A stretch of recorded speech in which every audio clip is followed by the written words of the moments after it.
Hi students, welcome to your new class. ഇന്നത്തെ ക്ലാസ്സിൽ നമ്മൾ ഡിസ്കസ് ചെയ്യാൻ പോകുന്നതാണ് പോയിസൺ ഡിസ്ട്രിബ്യൂഷൻ എന്ന് പറയുന്നത്. അപ്പോൾ നിങ്ങൾക്ക് ഇപ്രാവശ്യം കിട്ടിയിരിക്കുന്ന ടെക്സ്റ്റിലുള്ള കാര്യങ്ങൾ പോയിസൺ ഡിസ്ട്രിബ്യൂഷൻ എന്താണെന്നുള്ളതും ജസ്റ്റ് അതിൻ്റെ ഇക്വേഷനും ഒക്കെയാണ് തന്നിരിക്കുന്നത്. അപ്പോൾ അതിനേക്കാൾ കുറച്ചുകൂടി സിമ്പിളായിട്ട് ഞാൻ ലാസ്റ്റ് വീഡിയോയിൽ ചെയ്ത പോലെ തന്നെ നമ്മൾ ആ ഒരു ടെക്സ്റ്റ് ബുക്കിലത്തെ കാര്യങ്ങളൊന്ന് ഫോളോ ചെയ്താൽ മതിയാവും. അപ്പോൾ ഈ പ്രോബ്ലം വരുന്ന സ്ഥലത്ത് ഞാൻ ഒന്ന് എക്സ്പ്ലെയിൻ ചെയ്തു തരാം. അതിനുശേഷം ഇതിൻ്റെ ക്യാരക്ടറിസ്റ്റിക്സ് ഈ പോയിസൺ ഡിസ്ട്രിബ്യൂഷൻ്റെ അതൊന്ന് മനസ്സിലാക്കുക. അതേപോലെ തന്നെ എവിടെയൊക്കെ അപ്ലൈ ചെയ്യണം എന്നുള്ള കാര്യങ്ങൾ മാത്രം ഒന്ന് മനസ്സിലാക്കിയാൽ മതി. മാത്രമേ നിങ്ങളുടെ ടെക്സ്റ്റ് ഇതിനെ കുറിച്ചിട്ട് പറയുന്നുള്ളൂ. അപ്പോൾ അതുകൊണ്ടാണ് ഞാൻ ഈ ഒരു ടെക്സ്റ്റിനെ ആദ്യം കാണിച്ചത്. ഇനി നമുക്ക് നമ്മുടെ പഴയ ഞാൻ നല്ല ലാസ്റ്റ് വീഡിയോയിൽ ചെയ്തിട്ടുണ്ടായിരുന്ന ആ ഒരു ടെക്സ്റ്റിലേക്ക് പോവാം. പോയിസൺ ഡിസ്ട്രിബ്യൂഷൻ എന്താണെന്നൊന്ന് മനസ്സിലാക്കുക ആദ്യം തന്നെ. അതായത് ചില ഈവൻറ്റുകൾ വളരെ റയറായിട്ട് മാത്രം സംഭവിക്കുന്നതായിരിക്കും. ഇപ്പം ഇതേ എക്സാമ്പിൾ വെച്ചിട്ട് ഞാൻ പറഞ്ഞു തരികയാണ്. Number of accidents in A road. ഒരു റോഡിൽ സംഭവിക്കാവുന്ന ആക്സിഡൻസിൻ്റെ എണ്ണം എന്ന് പറയുന്നത് എല്ലാ ദിവസവും ആക്സിഡൻ്റ് ആയിക്കൊള്ളുന്നില്ലല്ലോ, വളരെ റയറായിട്ട് മാത്രമായിരിക്കും ഉണ്ടായിരിക്കുക. Then it may be possible to count the number of times an event occurs but not possible to count the number of times it does not occur. ഇവിടെ ഈ എന്നെങ്കിലും ഉണ്ടാവുന്ന ഒരു കാര്യത്തിനെ കുറിച്ചാണ് ചോദിക്കുന്നതെങ്കിൽ നമുക്ക് അതിൻ്റെ കൗണ്ട് നമുക്ക് എളുപ്പത്തിൽ തന്നെ പറയാൻ പറ്റും. ചിലപ്പോൾ ആഴ്ചയിൽ ഒരിക്കലോ അല്ലെങ്കിൽ മാസത്തിലൊരിക്കലോ വർഷത്തിൽ 2-3 തവണയോ മാത്രമാണ് ആ റോഡിൽ ആക്സിഡൻറ്റുകൾ ഉണ്ടാക്കുന്നുണ്ടെങ്കിൽ നമ്മൾ ആ സമയത്ത് പറയാൻ പറ്റും 3 ആക്സിഡൻറ്റ്, 5 ആക്സിഡൻറ്റ്, അങ്ങനെ നമുക്ക് എളുപ്പത്തിൽ എത്ര എണ്ണം സംഭവിച്ചു റയറായിട്ടുള്ളൊരു ഈവൻ്റ് ചോദിച്ചാൽ എണ്ണി പറയാൻ സാധിക്കും. പക്ഷേ നമുക്ക് ബുദ്ധിമുട്ടുണ്ടാകുന്ന എപ്പോഴാണ്? It does not occur. അത് ഒക്കർ ചെയ്യാതെ തന്നെ നമ്പർ കൗണ്ട് ചെയ്യാന്ന് പറയുമ്പം അത് അസാധ്യമാണ്. എന്തുകൊണ്ടാണെന്ന് വെച്ച് കഴിഞ്ഞാൽ total number of trials of experiment is not precisely known. നമ്മളൊരു എക്സ്പെരിമെൻ്റ് ചെയ്യുന്ന സമയത്ത് അതിൻ്റെ ടോട്ടൽ നമ്പർ എത്രയാണെന്ന് കൃത്യമായിട്ട് അറിയാത്തത് കൊണ്ടാണ് നമുക്കത് എണ്ണി തിട്ടപ്പെടുത്താൻ കഴിയും. ഇപ്പം ആക്സിഡൻസ് എത്രണ്ണം സംഭവിച്ചു എന്ന് ചോദിച്ചാൽ നമുക്കത് എണ്ണി പറയാം. പക്ഷേ എത്രണ്ണം സംഭവിക്കാതിരിക്കുന്ന സമയത്ത് അതിൻ്റെ നമ്പർ എത്രയാണെന്ന് ചോദിച്ചാൽ നമുക്ക് ഒരിക്കലും എക്സ്പെക്റ്റ് ചെയ്യാൻ പറ്റില്ല. അപ്പോൾ അതിൻ്റെ ആ ഒരു എക്സ്പെരിമെൻറ്റിൻ്റെ ട്രയൽ എന്താണോ ആ ടോട്ടൽ നമ്പർ ഒരിക്കലും പ്രിസൈസ് ആയിട്ട് നമുക്ക് അറിയാൻ സാധിക്കാത്ത സമയത്താണ് നമ്മൾ ഈ ഒരു അങ്ങനത്തെ സിറ്റുവേഷനിലാണ് ഈ പോയിസൺ ഡിസ്ട്രിബ്യൂഷൻ യൂസ് ചെയ്യുന്നത്. ഈ പോയിസൺ ഡിസ്ട്രിബ്യൂഷൻ എന്ന് പറയുന്നത് എപ്പോഴൊക്കെയാണ് അതൊരു limiting case of binomial distribution ഒരു ലിമിറ്റിംഗ് കേസ് ആയിട്ടാണ് അത് പറയുന്നത്. എന്തുകൊണ്ടാണെന്ന് വെച്ചാൽ ഇവിടെ number of trials is very large. ഇപ്പോൾ നമ്മൾ നേരത്തെ പറഞ്ഞല്ലോ വളരെ റെയറായിട്ട് ആക്സിഡൻറ്റ് സംഭവിക്കുന്നു പറഞ്ഞാൽ എന്താ, ചിലപ്പോൾ 1, 2 അങ്ങനെ സംഭവിക്കാം. അങ്ങനെ വരുന്ന സമയത്ത് നമുക്ക് അത് എണ്ണി പറയാൻ പറ്റും. പക്ഷെ അല്ലാത്തത് എത്രയാണെന്ന് ചോദിച്ചു കഴിഞ്ഞാൽ നമുക്കൊരിക്കലും അത് പ്രിസൈസ് ആയിട്ട് അറിയുന്നതല്ല. അപ്പോൾ ഇവിടെ n നമ്പർ അല്ലെങ്കിൽ ട്രയൽസ് എന്ന് പറയുന്നത് വളരെ ലാർജ് ആയിരിക്കുന്ന സിറ്റുവേഷനിൽ probability of success for each trial is very small. ഇനി ഇപ്പോൾ ഈ നേരത്തെ പറഞ്ഞ പോലെ തന്നെ അവിടെ സക്സസ് അല്ലെങ്കിൽ ഒരു കാര്യം സംഭവിക്കുക, അതിനെയാണല്ലോ സക്സസ് എന്ന് പറയുന്നത്. For each trial is very small. ഓരോ പ്രാവശ്യവും അങ്ങനെ എന്തെങ്കിലും കാര്യങ്ങൾ സംഭവിക്കുമ്പോൾ അതിൻ്റെ ആ ഒരു നമ്പർ വളരെ ചെറുതായിരിക്കാം. അതേപോലെ തന്നെ എൻ പി എന്ന് പറയുന്നത് ഫിനിറ്റ് ആയിരിക്കുക. എൻ പി എന്ന് ഉദ്ദേശിക്കുന്നത് നമുക്ക് എന്താ, മീൻ തന്നെയാണ്. എം ആണ് ഇവിടെ ഉദ്ദേശിക്കുന്നത്. അപ്പം നമുക്കിവിടെ പഠിക്കാനുള്ള ഇക്വേഷൻ ഇത് മാത്രം നിങ്ങൾ പഠിച്ചാൽ മതിയാവും.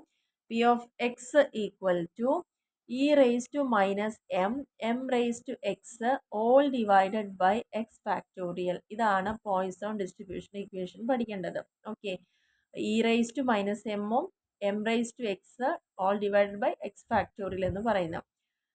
ഇനി ഇതിൽ നമുക്ക് പറയുന്ന കാര്യം Poisson distribution may be expected in case where the chances of happening of N any individual event is small. എന്തെങ്കിലും ഒരു കാര്യം സാധിക്കാനുള്ള പോസിബിലിറ്റി എന്ന് പറയുന്നത് വളരെ ചെറുതാണെങ്കിൽ അവിടെ നമുക്ക് പോയിസൺ ഡിസ്ട്രിബ്യൂഷനാണ് ഉപയോഗിക്കാൻ പറ്റുക. So the distribution is use to describe the behaviour of rare events. അതുകൊണ്ട് തന്നെ വളരെ റയറായിട്ട് മാത്രം സംഭവിക്കുന്ന ഒരു കാര്യങ്ങളെക്കുറിച്ചാണ് ഡിസ്ക്രൈബ് ചെയ്യുന്നതെങ്കിൽ അവിടെയൊക്കെ നമുക്ക് പോയിസൺ യൂസ് ചെയ്യാൻ പറ്റും എന്നുള്ളതാണ് പറയുന്നത്. അതുകൊണ്ട് തന്നെ ഇതിനെ നമ്മൾ പറയുന്ന പേരാണ് ലോ ഓഫ് ഇംപ്രോബബിൾ ഈവൻ്റ് എന്ന് പറയുന്നത്. ഓക്കെ, ഇനി ഈ ഒരു ഇക്വേഷൻ്റെ കാര്യത്തിലേക്ക് പോവാം. P of X equal to E raise to minus M raise to x whole divide by X factorial.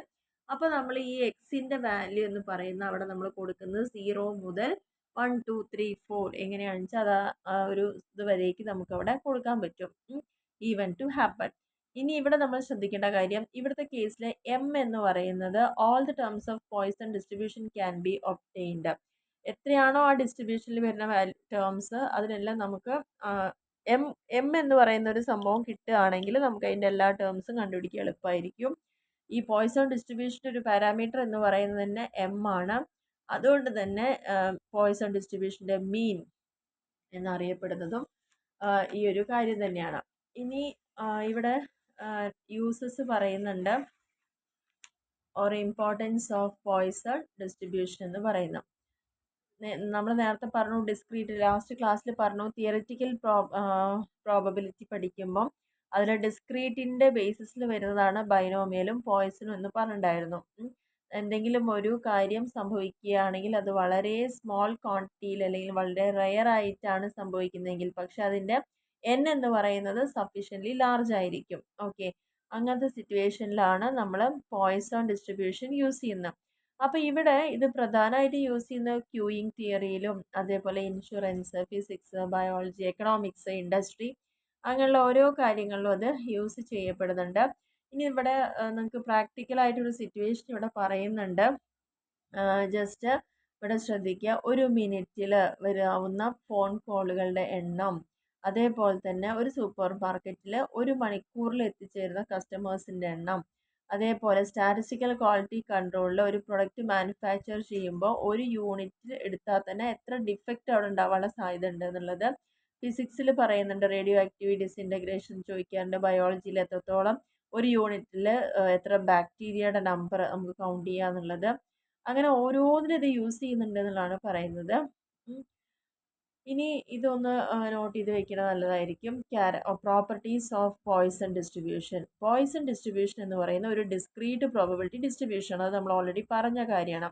ഇവിടെ എക്സ് എന്ന് പറയുന്നത് ഫോളോ ചെയ്യുന്നത് ഏതൊക്കെ വാല്യൂ, 0 മുതൽ 1 2 അങ്ങനെ ഇൻഫിനിറ്റിയിലേക്കാണ് അത് കാണിക്കുന്നത്. പോയിസൺ ഡിസ്ട്രിബ്യൂഷന് ഒരൊറ്റ പാരാമീറ്ററേ ഉള്ളൂ, അതാണ് എം എന്ന് പറയുന്നത്. ഇവിടെ നമുക്ക് ഈ എം അറിയുകയാണെങ്കിൽ നമുക്ക് എല്ലാ ടേംസും അതിൽ ഫൈൻഡ് ഔട്ട് ചെയ്യാൻ പറ്റും എന്നുള്ളതാണ് ഒരു പ്രത്യേകത. അതേപോലെ തന്നെ ഈ ഒരു ലാസ്റ്റ് വീഡിയോ നമ്മൾ ബൈനോമിയൽ എടുത്തപ്പോൾ പറഞ്ഞു മീനും വേരിയൻസും ഒക്കെ കാണാൻ വേണ്ടി ഇക്വേഷൻ അവിടെ ഉണ്ടായിരുന്നു. പക്ഷേ പോയിസോണിൻ്റെ ഡിസ്ട്രിബ്യൂഷൻ എപ്പോഴും അതിൻ്റെ മീനും വേരിയൻസും എന്താ ഈക്വൽ ടു എം ആണ്. അപ്പോൾ ഇവിടെ എം കിട്ടിക്കഴിഞ്ഞാൽ തന്നെ ഇവിടെ മീനും വേരിയൻസും ഒക്കെ ആണെന്നുള്ളതാണ് പറയുന്നത്. പിന്നെ ഈ പോയിസൺ ഡിസ്ട്രിബ്യൂഷൻ ഒരു പോസിറ്റീവ്ലി സ്ക്യൂഡ് ആയിട്ട് ഡിസ്ട്രിബ്യൂഷൻ ആണ് എന്നുള്ളതും കൂടി ഇവിടെ പറഞ്ഞിട്ടുണ്ട്. അപ്പോൾ ഇത്രയും കാര്യങ്ങളൊന്ന് മനസ്സിലാക്കി വെക്കുക. ഇനി നമുക്ക് ഇതിൻ്റെ ഒരു പ്രോബ്ലത്തിലേക്ക് പോവാം. ഇവിടെ ക്വസ്റ്റ്യൻ ശ്രദ്ധിക്കുക. If 3% of electric bulbs manufactured by a company are defective. ഒരു കമ്പനി കുറച്ച് ബൾബുകൾ മാനുഫാക്ചർ ചെയ്യുന്നുണ്ട്. ആ ചെയ്യുന്നതിൽ 3% ഡിഫക്റ്റീവ് ആണെന്ന് പറയുന്നുണ്ട്. Find the probability that in a sample of 100 bulbs exactly 5 bulbs are defective. അപ്പോൾ നമ്മളോട് പറഞ്ഞിരിക്കുന്നത് ഏകദേശം 100 ബൾബ് അവർ ഉണ്ടാക്കുകയാണെങ്കിൽ അതിൽ കറക്റ്റായിട്ട് 5% ഡിഫക്റ്റീവാന്ന് കണ്ടെത്തിയിട്ടുണ്ട്. അതിൻ്റെ പ്രോബബിലിറ്റിയാണ് നമ്മളോട് കണ്ടുപിടിക്കാൻ പറഞ്ഞിരിക്കുന്നത്. അപ്പോൾ ഈ ക്വസ്റ്റ്യനിൽ 2 കാര്യങ്ങളെ പറയുന്നുള്ളൂ. ഒരു കമ്പനി മാനുഫാക്ചർ ചെയ്യുന്നതിൽ 3% എന്താണ് ഡിഫക്റ്റീവാണെന്ന് കണ്ടെത്തിയിട്ടുണ്ട്. അങ്ങനെ വരുമ്പോൾ 100 ബൾബ് എടുക്കുകയാണെങ്കിൽ അതിൽ 5% ഡിഫക്റ്റീവാന്ന് പറയുന്നുണ്ട്. അതിൻ്റെ പ്രോബബിലിറ്റിനെ കുറിച്ചാണ് ചോദിച്ചിരിക്കുന്നത്. അപ്പോൾ നമുക്ക് എൻ എന്ന് പറയുന്നത് എത്രയായിരുന്നു? 100 ബൾബുകൾ, എൻ ഈക്വൽ ടു 100. ഇനി ഇതിൻ്റെ പ്രോബബിലിറ്റി എന്ന് പറയുന്നത് നമ്മളോട് എത്രയാണെന്ന് പറഞ്ഞിട്ടല്ലോ, 3%. 3% ആണ് അവിടെ ഡിഫക്റ്റീവ് ആയിരിക്കുന്നത് എന്നുള്ളതാണ് പറയുന്നത്. അപ്പോൾ 3% പറയുമ്പോൾ എന്ത് വരും? 0.03. അപ്പോൾ ഇവിടെ പി എന്ന് പറയുന്നത് വളരെ സ്മോൾ ആണ്. പ്രോബബിലിറ്റി എന്ന് പറയുന്നത് 0.03 ഉള്ളൂ. പക്ഷേ എൻ എന്ന് പറയുന്നത് എന്താ? ലാർജ് ആണ്. അവിടെ നമുക്ക് പോയിസൺ ഡിസ്ട്രിബ്യൂഷൻ യൂസ് ചെയ്യാം. ഇവിടെ നമുക്കറിയാലോ എം എന്ന് പറയുന്നത് ഏതിന് ഈക്വലാണ്? മീനും വേരിയൻസും ഒക്കെ ഈക്വലാണെന്ന് അറിയാം. അപ്പോൾ ബൈനോമിയലിൽ നമ്മൾ പഠിച്ചിട്ടുണ്ട് എം കാണാനുള്ള ഇക്വേഷൻ എന്താണ്? എൻ പി ആണ്. മീൻ കാണാനുള്ള ഇക്വേഷൻ എൻ ഇൻറ്റു പി ആണ്. എൻ എന്ന് പറയുന്നത് എത്രയാണ്? ഇവിടെ 100 എൻ എടുത്തിരിക്കുന്നത്. പ്രോബബിലിറ്റി എന്ന് പറയുന്നത് 0.03 ആണ്. അപ്പോൾ ഇൻറ്റു ചെയ്യുമ്പോൾ നമുക്ക് 3 എന്ന് കിട്ടി. ഓക്കെ, അപ്പോൾ ഇത് നമ്മൾ കണ്ടുപിടിച്ചു. ഇനിയാണ് നമ്മുടെ ഇക്വേഷനിൽ അപ്ലൈ ചെയ്യാൻ പോകുന്നത്. P of X equal to പോയിസോണിൻ്റെ ഇക്വേഷൻ എന്താ ഞാൻ പറഞ്ഞത്? E raise to minus M raise to X all divided by X factorial എന്ന് പറഞ്ഞിട്ടുണ്ട്. അപ്പോൾ നമുക്കിവിടെ 3 എം നമ്മൾ കണ്ടുപിടിച്ച് കഴിഞ്ഞിട്ടുണ്ടല്ലോ. അപ്പോൾ ഈ ഇക്വേഷനിൽ അതേപോലെ കൊടുക്കുക. ഇ റേസ് ടു -3 ആണ് ഇവിടെ കൊടുക്കേണ്ടത്. എമ്മിൻ്റെ വാല്യൂ ആണല്ലോ 3 എന്ന് പറയുന്നത്. അപ്പോൾ ഇ റേസ് ടു -3. പിന്നെ ഇവിടെ എം റേസ് ടു എക്സ് ആണ്. എം എന്ന് പറയുന്നത് വീണ്ടും 3 എഴുതി, എക്സ് മുകളിൽ കൊടുത്തു, എക്സ് ഫാക്ടോറിയൽ എഴുതി. അതിൽ ഇ റേസ് ടു -3 എന്ന് പറയുന്നതിൻ്റെ വാല്യൂ എന്ന് പറയുന്നത് ഇതാണ്. അപ്പോൾ ഒന്നില്ലെങ്കിൽ നമ്മുടെ ടെക്സ്റ്റിൻ്റെ ബാക്കിൽ അതിൻ്റെ ആ ഒരു ടേബിളിൽ കൃത്യമായിട്ട് പോയിസോൺ ഡിസ്ട്രിബ്യൂഷൻ ഉണ്ടെങ്കിൽ ഇതാണ് നമുക്കുള്ള ടേബിൾ വാല്യൂ. നിങ്ങൾക്ക് എല്ലാവർക്കും ഒരു ലോഗരിതമിക് ടേബിൾ പോലെ ഉണ്ടെങ്കിൽ അതിലെല്ലാം സ്റ്റാറ്റിസ്റ്റിക്കലുമായി ബന്ധപ്പെട്ട് വരുന്ന എല്ലാറ്റിൻ്റെയും അതിൻ്റെ വാല്യൂസ് അവിടെ കൊടുത്തിട്ടുണ്ടായിരിക്കും. Poisson ഡിസ്ട്രിബ്യൂഷനിൽ e⁻⁻m. അപ്പോൾ നമ്മളോട് 3 ആണ് പറഞ്ഞത് അല്ലേ. അപ്പോൾ മൈനസ് എന്നുള്ളത് കോമൺ ആയിട്ട് കൊടുക്കുന്നതാണ്. അപ്പോൾ e⁻3 എന്ന് പറഞ്ഞാൽ 0.498 ആണ്. അപ്പോൾ നമുക്കും അത് തന്നെയാണ് ഇവിടെ വാല്യൂ ഇവിടെ തന്നിരിക്കുന്നത്. അപ്പോൾ ഒന്നില്ലെങ്കിൽ ഈ ടേബിൾ നോക്കി വാല്യൂ കണ്ടുപിടിക്കുക. ഇനി അതല്ലെങ്കിൽ നിങ്ങളുടെ സയൻറ്റിഫിക് കാൽക്കുലേറ്റർ എടുത്തിട്ട് e⁻x എന്നുള്ളൊരു ഓപ്ഷൻ ഉണ്ടായില്ല, സാധാ കാൽക്കുലേറ്ററിൽ കിട്ടില്ല, സയൻറ്റിഫിക് കാൽക്കുലേറ്റർ തന്നെ e⁻x എന്നുള്ള ഓപ്ഷൻ എടുത്തിട്ട് നിങ്ങൾ ചെയ്യേണ്ടത് ഈ അടിച്ചു കൊടുത്തതിന് e⁻−3 എന്ന് കൊടുക്കുക. ആ ഒരു ബട്ടൺ ഉണ്ടാവും e⁻x എന്നുള്ളത്. ആ ബട്ടൺ ഒന്ന് പ്രസ് ചെയ്യുക. പ്രസ് ചെയ്തതിന് ശേഷം അവിടെ നമ്മൾ കൊടുക്കേണ്ടത് -3 എന്ന് കൊടുക്കുക. അപ്പോൾ -3 എന്ന് കൊടുക്കുമ്പോൾ ഈ ഒരു വാല്യൂ ആണ് അവിടെ കിട്ടുക. അപ്പോൾ നമുക്ക് e⁻−3 ഇതാണെന്ന് അറിഞ്ഞു. ഇനി 3⁻x ആണ് കാണേണ്ടത്. 3⁻x എന്ന് പറഞ്ഞാൽ ഇവിടെ നമ്മളോട് ക്വസ്റ്റ്യനിൽ കൃത്യമായിട്ട് പറഞ്ഞാൽ എക്സാക്ട്ലി 5 എന്ന് പറയുന്നുണ്ട്. അപ്പോൾ ഇവിടെ എക്സിൻ്റെ വാല്യൂ എന്താ കൊടുക്കേണ്ടത്? കൃത്യം 5 ബൾബുകൾ ഡിഫക്റ്റീവ് ആണെന്നാണ് പറയുന്നത്. അപ്പോൾ എക്സിൻ്റെ വാല്യൂ എന്താണ് ഇവിടെ നമ്മളിവിടെ അസ്യൂം ചെയ്യുന്നത്? 5 ആണെന്നുള്ളതാണ് പറയുന്നത്. അങ്ങനെയാണെങ്കിൽ 3⁻5 3⁻5 കാരണം m⁻x പറഞ്ഞാൽ m എത്രയാണ്? 3 ആണ്. എക്സ് എന്ന് പറയുന്നത് എക്സാക്ട്ലി 5 ആണ്. അപ്പോൾ 5 കൊടുത്തു. Divided by X factorial. അപ്പോൾ ഇവിടെ എന്താണ് എക്സ് കൊടുത്ത്? 5 ആണല്ലോ. അപ്പോൾ അത് തന്നെയാണ് താഴെയും കാണിക്കുക. 5 ഫാക്ടോറിയൽ എന്ന് കൊടുക്കുക. അപ്പോൾ ഇതിൽ e⁻−3യുടെ വാല്യൂ നമുക്കിവിടെ അറിയാലോ. ആ വാല്യൂ കൊടുത്തു ഇൻറ്റു 3⁻5. അതും സയൻറ്റിഫിക് കാൽക്കുലേറ്ററിൽ നിങ്ങൾക്ക് എഴുതാൻ പറ്റും, നിങ്ങൾക്ക് കാണാൻ പറ്റും. അപ്പോൾ അതേ വാല്യൂനെ കൊടുക്കുക. x⁻n എന്നുള്ള ആ ഒരു സ്വിച്ചിൽ അല്ലെങ്കിൽ ആ ഒരു പോയിന്റിൽ നമ്മളൊന്ന് പ്രസ് ചെയ്ത് കഴിഞ്ഞാൽ നമുക്ക് അതിൻ്റെ വാല്യൂ കിട്ടും. അപ്പോൾ 3⁻5 എന്ന് പറഞ്ഞു കഴിഞ്ഞാൽ 243 ആണ് വരുന്നത്. ഡിവൈഡഡ് ബൈ സയൻറ്റിഫിക്കിൽ തന്നെ എക്സ് ഫാക്ടോറിയൽ പറഞ്ഞിട്ട് ഒരു ബട്ടൺ ഉണ്ട്. അപ്പോൾ അവിടെ തന്നെ ആ എക്സ് ഫാക്ടോറിയൽ അമർത്തിയതിന് ശേഷം 5 എന്നുള്ളതും കൂടിയിട്ട് അമർത്തുക. 5 ഫാക്ടോറിയൽ എന്നുള്ളത് കാണിച്ചു കഴിഞ്ഞാൽ നമുക്ക് 120 എന്നാണ് അവിടെ കിട്ടുക. അപ്പോൾ നമ്മൾ ചെയ്യേണ്ടത് ആദ്യം ഇത് ഡിവൈഡ് ചെയ്യുക. 243/120 ഡിവൈഡ് ചെയ്യുക. അപ്പോൾ ഒരു ആൻസർ കിട്ടും. ആ ആൻസറിനെ ഇതുകൊണ്ട് ഇൻറ്റു ചെയ്യുക. 0.0498 കൊണ്ട് ഇൻറ്റു ചെയ്താലാണ് നമുക്ക് കിട്ടുന്ന ആൻസറാണ് 0.1008 എന്ന് പറയുന്നത്. അപ്പോൾ ഇങ്ങനെയാണ്. ഇത് വളരെ സിമ്പിളായിട്ട് നമുക്ക് ചെയ്യാൻ പറ്റുന്നൊരു കാര്യമാണ് പോയിസോൺ ഡിസ്ട്രിബ്യൂഷൻ. ഒന്നുമില്ല, e⁻ അതിൻ്റെ പ്രോബബിലിറ്റി അല്ലെങ്കിൽ മീൻ കാണുക. മീൻ കണ്ടതിന് ശേഷം നമുക്ക് ആ വാല്യൂ മാത്രം അസൈൻ ചെയ്ത് കൊടുത്താൽ മതി. പിന്നെ അതേ വാല്യൂയാണ് m⁻x എന്ന് പറയുന്നത് ഡിവൈഡ് ബൈ എക്സ് ഫാക്ടോറിയൽ എന്ന് പറയുന്നത്.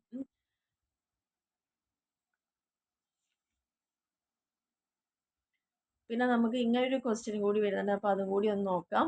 In a town 10 accidents took place in a span of 100 days. 100 ദിവസത്തിൻ്റെ ഉള്ളിൽ ഒരു ടൗണിൽ 10 ആക്സിഡൻറ്റുകൾ നടന്നിട്ടുണ്ട്.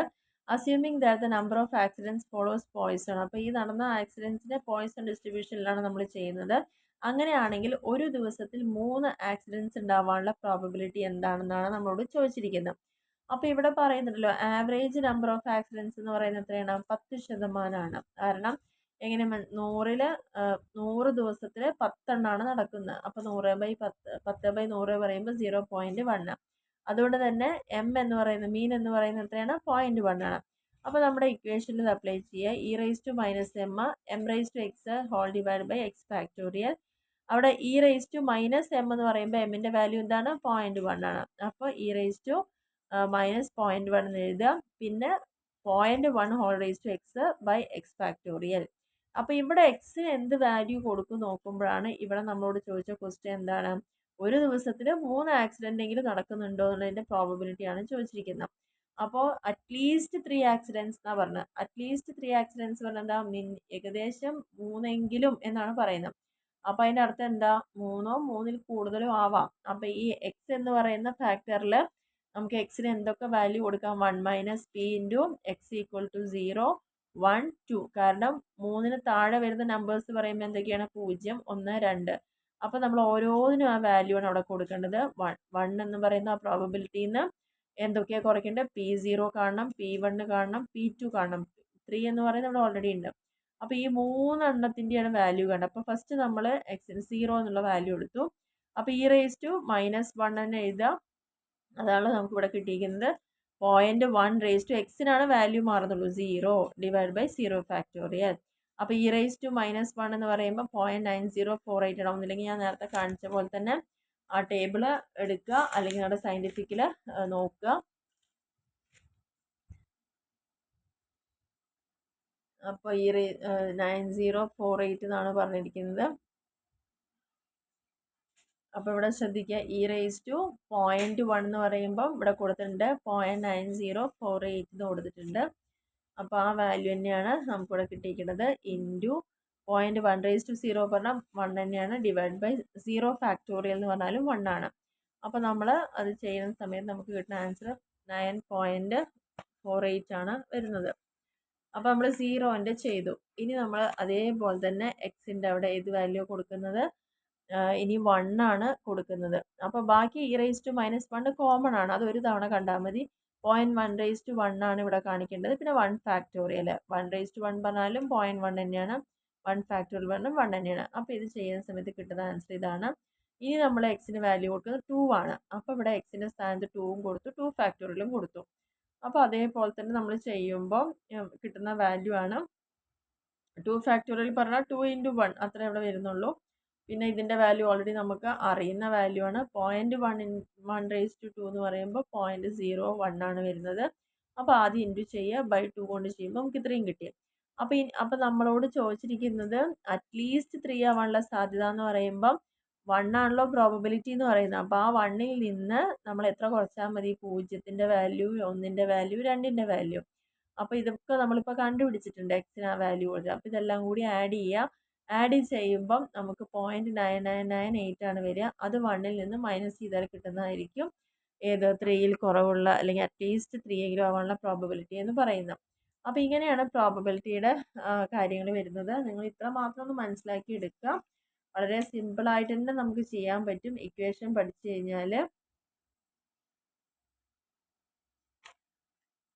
അപ്പോൾ ഇതിൽ നിങ്ങൾ ശ്രദ്ധിക്കേണ്ട കാര്യം ഈ ഇക്വേഷൻ കറക്റ്റായിട്ട്, അപ്പോൾ ഇതിൽ ഞാൻ 2 തരത്തിലുള്ള പ്രോബ്ലംസ് പറയാൻ കാരണം, ഇവിടെ നമ്മൾ ആദ്യം ചെയ്തപ്പോൾ എക്സാക്ട്ലി 5 ആയതുകൊണ്ട് നമുക്ക് കറക്റ്റ് എക്സിൻ്റെ വാല്യൂ 5 മാത്രം ഇട്ട് കൊടുത്ത് ചെയ്താൽ മതിയാവും.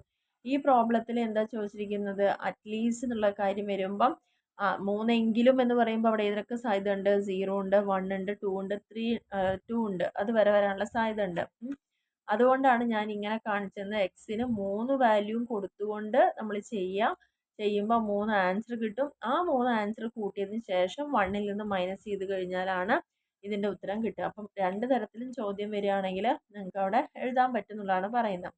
പിന്നെ അതേപോലെ തന്നെ പ്രത്യേകം ശ്രദ്ധിക്കേണ്ട കാര്യം, പോയിസൺ ചെയ്യുന്ന സമയത്ത് ഒന്നില്ലെങ്കിൽ ആ ടേബിൾ കൊണ്ടുപോവുക, അതല്ല എന്നുണ്ടെങ്കിൽ സയൻറ്റിഫിക് കാൽക്കുലേറ്റർ തന്നെ യൂസ് ചെയ്യുക. എന്നാൽ മാത്രമാണ് അതിൽ ആ പറഞ്ഞിരിക്കുന്ന e⁻⁻⁻ഉം മൈനസ് വാല്യൂ പോയിട്ട് x⁻n അങ്ങനെയുള്ള എക്സ് ഫാക്ടോറിയലും എല്ലാം ആ കാൽക്കുലേറ്ററിൽ ഉണ്ടാവും. അപ്പോൾ നിങ്ങൾക്ക് ഈസി ആയിട്ട് തന്നെ ആ ഒരു ബട്ടൺ പ്രസ് ചെയ്യേണ്ട ആവശ്യമുള്ളൂ. എത്ര ഡിജിറ്റ് അടിച്ചു കൊടുത്തു കഴിഞ്ഞാൽ നിങ്ങൾക്ക് അതിൻ്റെ വാല്യൂ അവിടെ കിട്ടും. അത് കറക്റ്റ് ആയിരിക്കും. അപ്പോൾ അത് കൃത്യമായിട്ട് ആ രീതിയിൽ തന്നെ ഒന്ന് ചെയ്ത് പഠിക്കുക. അപ്പോൾ 2 തരത്തിലുള്ള പ്രോബ്ലംസ് ഇവിടെ ഡയറക്റ്റ് എങ്ങനെ, പിന്നെ മീനും വേരിയൻസും നമ്മൾ ഓൾറെഡി പറഞ്ഞു. പോയിസോണിൽ എന്താണ് ഈക്വൽ ആണ് എന്നുള്ളത്, എമ്മിന് ഈക്വൽ ആണെന്ന് പറഞ്ഞിട്ടുണ്ട്. കാരണം വേരിയൻസും മീൻ പറയുമ്പോൾ എം ആണ്, വേരിയൻസ് ഈക്വൽ ടു എം ആണ്, standard deviation equal to √m ആണ്. അപ്പോൾ അതുകൊണ്ട് ഇവിടെ പ്രത്യേകിച്ച് ഒന്നും നമുക്ക് വേറെ ഇതിൻ്റെ മീനോ വേരിയൻസ് ഒന്നും കാണാനില്ല. ആകെ ഈ ഒരു ഇക്വേഷൻ മാത്രമാണ് നമുക്ക് പഠിക്കേണ്ട ആവശ്യമുള്ളൂ. അപ്പോൾ ഇത് നിങ്ങൾക്ക് ക്ലിയർ ആയിട്ട് മനസ്സിലായിട്ടുണ്ടാവുമെന്ന് വിചാരിക്കുന്നു. പോയിസൺ ഡിസ്ട്രിബ്യൂഷൻ ഈ ഒരു പ്രോബ്ലം തന്നെ കറക്റ്റായിട്ട് മനസ്സിലാക്കിയ ഒരു കുട്ടിക്ക് ബാക്കി ഏത് വന്നു കഴിഞ്ഞാലും ചെയ്യാൻ പറ്റും.